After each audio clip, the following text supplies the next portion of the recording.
Okay. Hello, everyone. This is Geralyn St. Joseph, and I am here to talk about why people have unrealistic expectations when they're trying to find a partner. And even once they're in relationships, this happens, and what to do about it, and also uh, why we do this to ourselves. So, I'm going to go here and let's see, I'm going to go over to the comments and just see. I've been getting several different questions lately and suggestions for different talk topics. If you have one, please be sure to either leave it in the comments below or contact me directly. My contact information is love you, the letter U, at relationship coach, G as in girl, S J as in St. Joseph.com. Relationship coach, GSJ. Yes. So I am going to go right in, I think, and just start talking to you about what's happening. And what I'm looking for is I had my name under me and now it's gone. So I'm gonna oh, there we go. There we go. Eventually, once I get used to this platform and utilizing everything and I'm doing everything at once, they'll change everything and then we'll have to start over. I know how these things work. I know. So today we are talking about being overwhelming in relationship or asking for too much. How do we know when we're asking for too much? I'm going to start off with um, looking for a relationship, and then when we're in relationship, and then we're going to delve into why do we do this? Why do we do this to ourselves? How are we making this happen? What is our responsibility there? So the first thing is, as we're looking for a new relationship, are we being unrealistic in what we're looking for, asking for, or expecting from another person? You'll notice that online there's quite a bit of stuff on relationships and how to get into relationships and how to attract a woman and how to attract a man and da da da and da da da. So you want to ignore most of that. If it doesn't feel right, or if it's talking about being inauthentic, that is not something that you want to do. Do you want to be in a relationship with someone who wants to be in a relationship with you? Or do you want to be with someone just to hook up for a night? I guess if you're just looking for a hookup, it doesn't matter whether you're authentic or not. But if you're actually looking for a relationship, you need to be authentic. You can't pull somebody into the relationship with promises and a mask on that looks a certain way. And then once you're deep in the relationship, suddenly the mask comes off and you're someone totally different. That's not good for any relationship. It's very, very unhealthy. And honesty is the best policy if you really want a good partnership to come out of dating. If you're really looking for a long-term partner, you're looking for marriage, you're looking for someone who's going to be with you through the thick and thin, they need to know who you are and you need to know who they are. When we go on our first date, we're on to put our best foot forward and we are all dressed up and all articulate and doing things, that's fine. You're showing them your best. Or you might go on a first date and make it real casual so that there's not so much pressure and right out of the gate you're a little bit more realistic about where you are. Either way, after about 3 dates, you should be at a period of time where you're really starting to get to know each other more, sharing ideas and ideals, sharing your values, knowing your likes and dislikes. Don't pretend that you like something that your partner likes just to have something in common with them, because as time goes on, when they find out that it's really not something that you like, that is a betrayal. If you start off the relationship in betrayal right away, it's not going to last. It's not good. Another thing that happens when we're seeking partnership, when we're looking for somebody, is that we have this list of things that we want them to be. Oftentimes, what happens if we meet somebody and they say we have 80 things on this list, they meet one or two criteria right off the boat, and you just smack that list onto their forehead and pretend like they have everything else. You just kind of project it into them instead of allowing them to show you who they are. And when someone shows you who they are, believe them. If they're ghosting you, if they're not showing up on time, if it takes, hola, hi, Ray, if it takes a long time for them to respond to you, and not because they're in work or they told you they had something that they were doing or something that makes sense, but just because you're an afterthought. These are not people that we want to chase after because they are obviously not that interested in you. I have several friends who are single, and a lot of times what they do is they chunk it down to such small things that really don't make any difference in a relationship. Oh, he's got to be tall. He has to be broad-shouldered. She's got to be really skinny. I want somebody who's really physically fit. When you're none of these things, if you're not meeting up to your own criteria, uh, minus the tall thing for women, but if you're not meeting up with your own criteria, why are you expecting somebody else who does meet that criteria to then want to be with you? One of the big things that we need to do is really look at, what do we bring to the table? What are we bringing to the table? Are you physically fit? If you want somebody who doesn't smoke, do you not smoke? You want someone who's never had any kind of I don't know, a record, a jail record, who's never been in prison. No problem. But have you been in prison? You need to look at what you're bringing to the table. So if you are a person who is, you are financially stable, you're very kind, you have a lot to offer, you're funny, you have a good broad sense of humor, and you're attractive to most people or attractive to some people. You only really need to be attractive to that one person, though. When you're bringing these things to the table, you know how to cook, you know how to do this, you know how to do that, then you can ask for more from the other person. But if you're not bringing anything to the table, if you're out of work, you're not really looking for work, you want a sugar mama or you want a sugar daddy, you could be very, very open about that. This is what I'm looking for. And you can find that kind of a relationship. But to go into it pretending that you're going into the relationship looking for a partner as opposed to someone who's going to take care of you, that's not fair.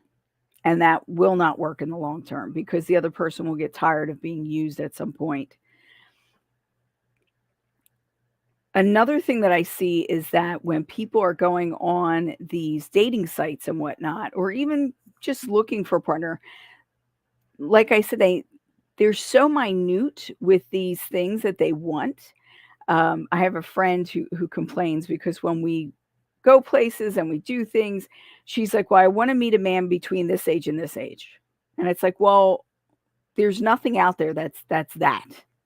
There's nowhere you could go where they're going to only do a 5-year span, and that's all that's invited." I said, "If you want that, then create that for yourself." But that doesn't really exist.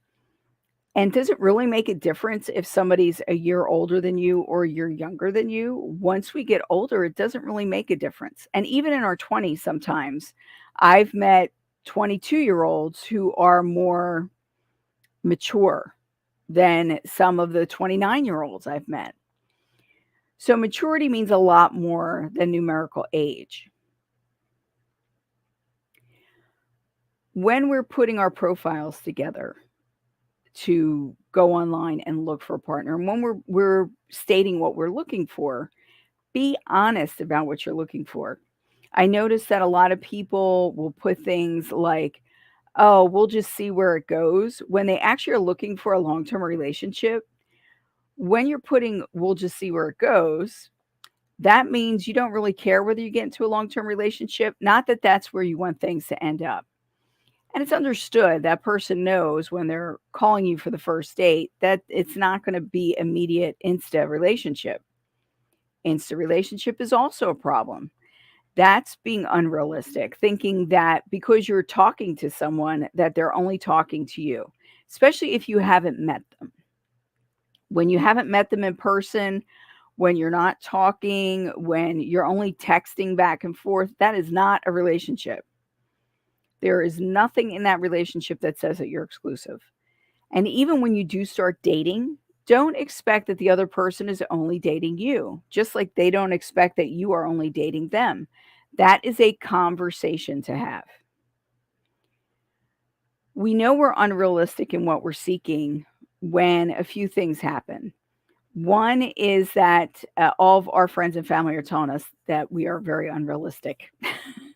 When the people who love us and want to see the best for us are telling us that we are reaching way too high and that that doesn't exist, it probably doesn't. They are probably correct because they want to see the best for us. Now, that's not saying that you might not have a friend, sibling, parent who is not looking out for the best for you and will say something like that to try and make you feel like you don't deserve it. That's why we need to look at these things. Do you go into relationship expecting to be treated with the utmost respect and yet you're disrespectful?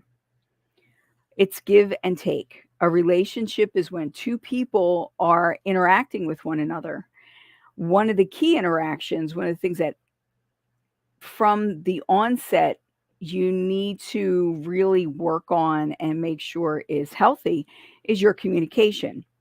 What is your communication style? Well, some people don't like to talk a lot. Okay, you could be very succinct in what you're saying and not have to talk a lot, but you need to talk about the important things. Even if you're not speaking it, you need to do things like write letters, write it in a text, send an email. There has to be communication between the two of you. There are partners who do not take communication well. Like they're fine as long as they're telling you what's wrong with you, but they don't like you to tell them what's going wrong with them. So, in that kind of a case, number 1, that's not the best relationship to have because it's pressuring you not to be who you are and not to show that you have needs. But in order to work around that, if it's somebody who's just reactive and they're trying to work through that, you can write them a letter. You give them the letter, they have a chance to read it. You don't watch them read it. Give them an opportunity to digest it, and then the next day, let's talk about this. And you set up a time and a place where you're going to discuss things so that they don't feel like they're being ambushed with it. Now comes the question, why do we do this? Why do we make it so difficult for us to get into a good relationship of equals where it's really a partnership? Why do we do this to ourselves? One reason is that we feel undeserving of a really good relationship. We feel like we're afraid to really put ourselves out there and get into a good relationship. So, if we have that fear and that fear is front and center, we may want to have a relationship. We may want a partner, but we will stop ourselves from that happening by making things too strict, by being too, we say picayune, and picking apart the partner at every turn.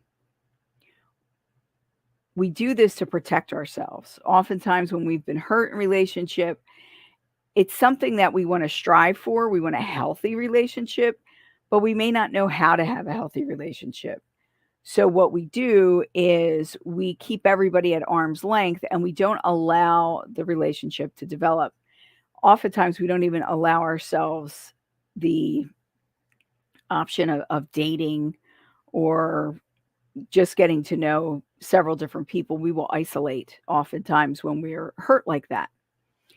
So maybe you are self sabotaging because you're still wounded, and that's something that you need to take care of. You need to look at and you need to heal. Maybe you're self isolating and you're self sabotaging because you really don't want a relationship, but everybody around you thinks you should be in a relationship and this is so great. And I don't understand why you would want to be alone, but you kind of want to be alone. So you sabotage yourself by making things very unrealistic. Another reason can be due to mental illness. There's several different aspects to different mental illnesses that make being in a relationship very, very difficult. And it's difficult for both partners, even though it feels like it's more difficult for the one partner who might be healthy or on the healthy side. The other person is always anxious, or they're always reactive, or they're making you pay for every mistake anybody else ever made in their lives. We need to be very careful of doing that to someone because that really speaks more about us than it does about them. And when we recognize that we're having problems in our relationships, if we're always terrified that our partner is going to leave, if there's no rest, no matter what the other person does, it's not good enough. We never feel full. We always feel like there's something going on behind our backs. We have a lot of jealousy. These are things that we need to look at and work at repairing. Because, yes, sometimes our partners make us this way. I can't tell you how many times I've met men who say that every single one of our partners was crazy. And when you look at it, he cheated on every single one and was lying. That made them crazy.